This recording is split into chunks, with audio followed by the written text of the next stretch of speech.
Santindriyoja. Yogi should cultivate indriya. Yogi should cultivate calmness. Yogi should keep his mind at peace and control himself by reflection, that is, by just ignore or avoid. Yogi can keep his mind at peace. Yogi can remain indifferent whether ordinary sensations are good or bad. Yogi can cultivate calmness. And the second method is yogi have to contemplate and note, because the sensation become extreme. So yogi should try his utmost to control these objects through direct observation. So that is confrontation method or direct observation method. So at one time, Lord Buddha was residing at the Jetavana monastery in Savatthi, and there were 5 bhikkhus in Savatthi. Each of them practiced restraint of just one. One bhikkhu practiced restraint of eye sensitivity, another one ear sensitivity, another one sensitivity, another one tongue sensitivity, another one body sensitivity, another, the last one, my faculty. And the first one claimed that eye sensitivity should be kept under restraint. So I was practicing eye sensitivity. It is the most difficult. And second one claimed that ear sensitivity should be kept under restraint. And other they claimed that what they are practicing was the most difficult. There was some heated argument over this, and they could not come to an agreement. Finally, they went to the Lord Buddha to ask for his decision. After hearing this, Buddha said to them, "Bhikkhus, each of the senses is just as difficult to control as the other. But all bhikkhus must control all the 5 senses and not just one. Only those who control all the senses would escape from the rounds of samsara." Buddha said, "Chakuna samvaro sadhu sadhu sotena samvaro. Kanena samvaro sadhu sadhu jivaya samvaro. Kayena samvaro sadhu sadhu vajaya samvaro. Manasa samvaro sadhu sadhu sappata samvaro. Sabbata samvuto bhikkhu sabba dukkha pamojjati." Restraint in the eye is good. Good is restraint in the ear. Restraint in the nose is good. Good is restraint in the tongue. Restraint in body is good. Good is restraint in speech. Restraint in mind is good. Good is restraint in all the senses. A bhikkhu, a practitioner, restrains in all the senses, is free from all samsara dukkha. Buddha spoke in these verses. Santindriyoja nipakoja. The next one is nipakoja. Yogi should prudent and wise. Yogi must be mature. In respect of reflected knowledge, yogi must be mature and fully developed mentally. Young children are lacking in maturity. The more a person advances in age, the more he becomes mature. That is how one's imaginative power or knowledge becomes fully developed and strengthened. In Visuddhimagga, the path of purification, the knowledge of pariharika has been elucidated by an expression nipako. So nipako means pariharika knowledge. Visuddhimagga say So this knowledge of pariharika is nothing but the reflective knowledge which is capable of carrying out any task to completion. These are the knowledges which reflect with full consciousness whether what one is doing is advantageous or not, suitable or not. This knowledge is extremely useful in matters relating to both mundane and supramundane. So this is a kind of knowledge which should be accomplished by the yogi. So in the commentary to the Metta Sutta, this knowledge has been distinguishingly shown as number one, the knowledge that protects the preservation of moral conduct. Number two, the knowledge which is capable of managing or which takes care of the robes. Number three, the knowledge which fully understands the 7 kinds of sappāya, that is known as to what is suitable or not, what is profitable or not. These are reflective knowledge called pariharika. So among these knowledges, the one which knows how to manage things relating to robes does not seem to be urgently required in the practice of Metta Bhavana. However, how to manage the robes become essential when the monk practice in the forest for a long time. So what are the 7 sappāyas? Need to explain. Number one, suitable accommodation which is profitable to practitioner who is devoting to meditation. Number two, suitable village where offerings of food can be obtained. And number three, suitable speech or appropriate speech. Number four, suitable teacher and companion, meditators. Number five, suitable food. Number six, suitable or congenial weather. Number seven, suitable postures or deportment. So it is for a practitioner monk or to the yogis to be accomplished with the knowledge that can be properly reflect and decide which monastery is suitable for me to reside, which suitable village where offering food can be obtained, which suitable speech I have to talk, which suitable teachers and companions I have to associate, which suitable food I have to take, which weather is suitable for me, I have to adapt to the weather, and which postures is suitable for me to practice. These are 7 sappāya, desirable things. Sampajanna or Sampajañña, explain more. Atapi Sampajanna satima. You familiar to this word Sampajanna or Sampajañña?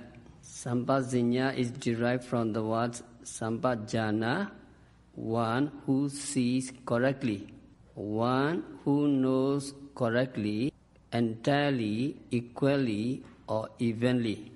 When yogi is called Sampajanna, his or her state of being is called Sampajañña. So Sampajañña means seeing rightly, knowing entirely, discerning evenly or equally. Atapi Sampajanna satima, yogi trying to become Sampajanna. So the first meaning is rightly or correctly. So when you try to see or observe the objects of meditation, you must see the objects clearly and precisely. Yogi must not confuse them with other things.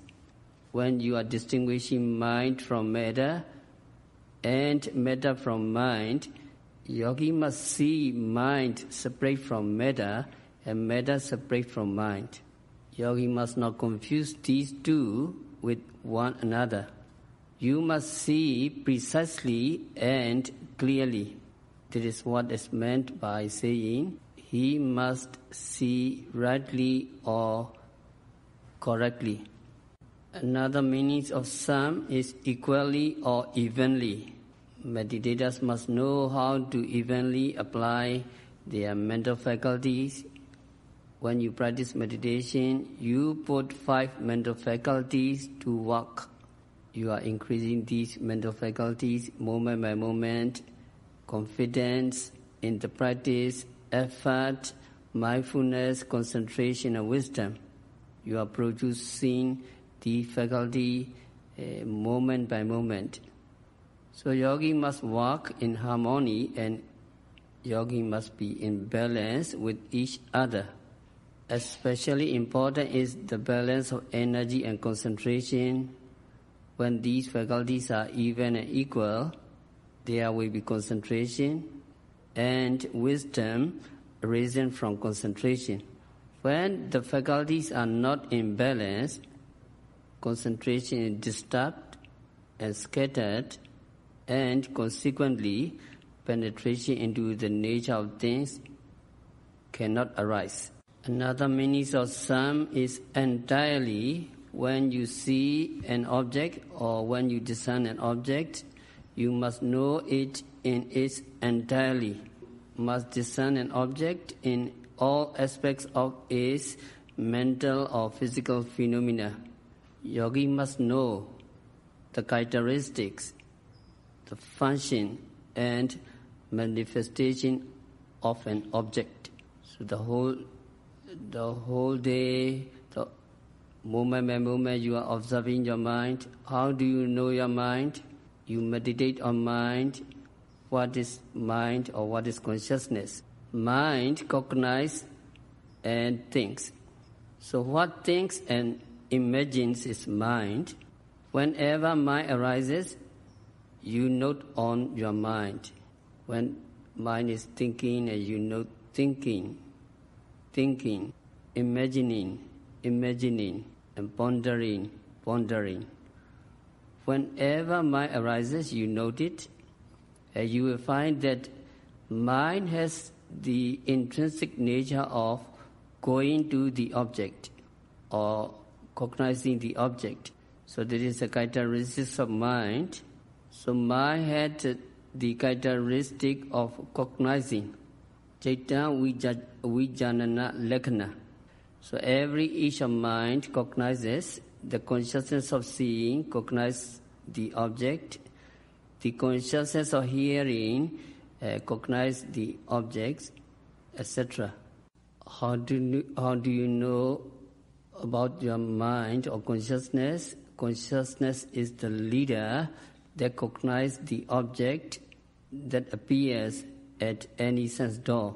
So when you see an object, which comes first? The mind. So when the visible object comes up to the eye door, consciousness cognizes it first of all. Then it is followed by feeling, perception, desire, delight or dislike or admiration, and so on. So other mental states follow. You try to capture your thinking mind many times, like capture the thief. Your primary object is rising, falling, standing, walking, etc. When you are meditating, rising and falling, thinking arises. You note, if you can note it, the moment it appears, thinking mind disappears immediately. If you cannot note the thinking mind immediately, several of its followers, desire, anger, delight will come in succession. Capture the thinking mind very immediately. So you realize how consciousness is the leader. You are now meditating, sitting, touching, hearing. Sitting, touching, hearing. During listening to talk, the mind wanders. When the mind wanders, you note it and it disappears. Then another consciousness comes up you note it and it disappears. Again, another consciousness appears. Again, you note it and again it disappears. Again, another consciousness comes up. You have to note lots of such coming up and going away of consciousness. Then you come to realize consciousness is a succession of events that come up and go away one after another. When one disappears, another appears. So you realize the continuous manifestations of consciousness. And the meditator who realized this also realized death and birth. What is death? Death is nothing strange. It is just like the passing away of each moment of consciousness. I have been noting. What is birth? To be born again is like the coming up of the consciousness. I'm now noting that has risen in continuation of the one preceding. So you understand the manifestation of consciousness, manifestations of continuity. So you just have to meditate on these consciousness as they arise. Then you can understand the characteristic, function and manifestation of the object. So Sampajañña, clear comprehension, means seeing precisely, seeing everything in its entirety, seeing it by evenly, using all mental faculties.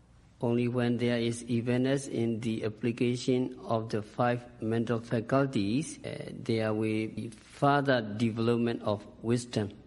When you apply clear comprehension, it means you observe or you take note of the object, paying close attention to it, try to see it thoroughly, precisely, and with all mental faculties in balance. So the pariharika knowledge here is mentioned sātthaka Sampajañña, having clear comprehension of what is of benefit. That means you consider before doing anything whether or not it will be a beneficial things to do. When you know it will be beneficial, you will do it. When you know it is not beneficial, you will avoid doing it. For example, going to shrine or going to a bodhi tree is a beneficial activity for Buddhists. When Buddhists go to such sites and bow in front of them, they are accumulating merits.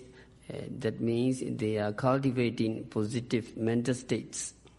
It is a good thing to do and will be beneficial.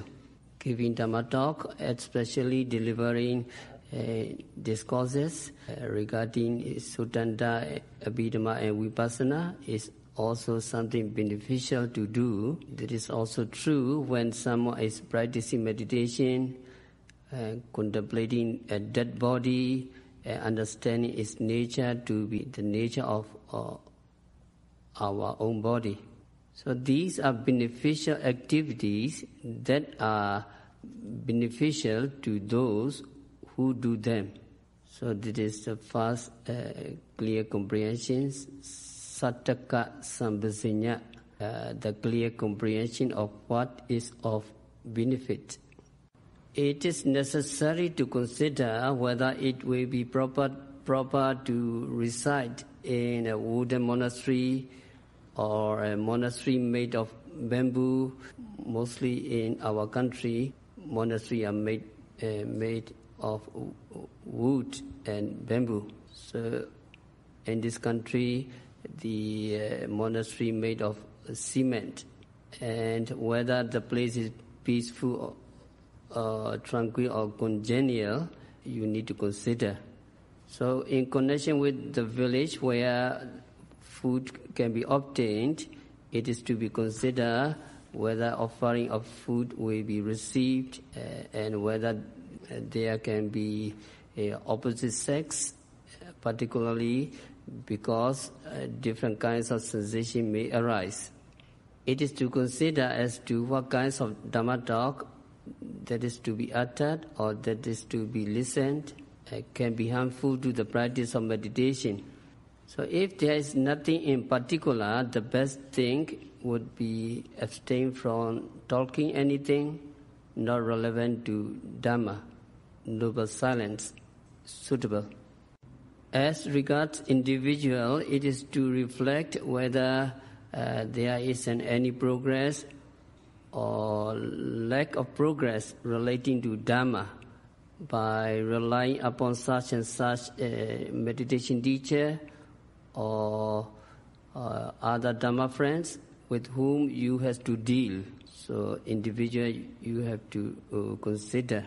So with reference to food, it is to consider what kinds of food will be agreeable and beneficial for him to depend upon from the point of view of health and of the Dhamma.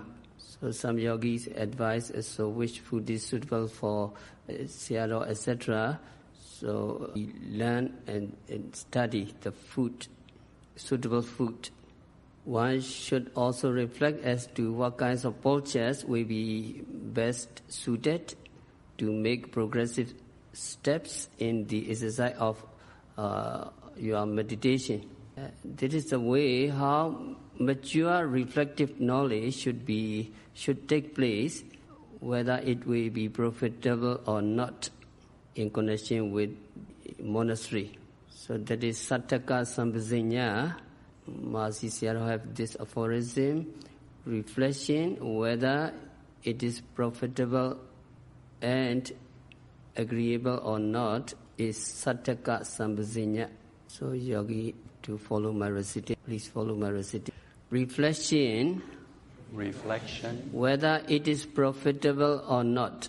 Whether it is profitable or not. Whether it is agreeable or not. Whether it is agreeable or not. Is sātthaka Sampajañña. Is sātthaka Sampajañña. So sātthaka Sampajañña we finish, and another Sampajañña is sappāya Sampajañña. Recite the restraint. Restraints in the eyes is good. Good is restraint in the ear, etc. Please follow my recitation. Restraint in the eye is good. Restraint in the eyes is good. Good is restraint in the ear. Good is restraint in the ear. Restraint in the nose is good. Restraint in the nose is good. Good is restraint in the tongue. Good is restraint in the tongue. Restraint in body is good. Restraint in body is good. Good is restraint in speech. Restraint in mind is good. In mind is good. Good is restraint in all the senses. Good is restraint in all the senses. A bhikkhu restrains in all the senses. Restraint in all the senses. Is free from all sufferings. Is free from all sufferings. So Buddha spoke the verses, restraint is all is good, and if we can restrain in all the senses, we will be free from all samsaric suffering. Sampajañña tomorrow to stop our discourse for today by practicing Satipatthana Vipassana meditation, by having restraint in all the senses, by observing every phenomena occurring at the six doors continuously and meticulously. May all practitioners free from all samsaric suffering. May you all practitioners realize the real peace in the very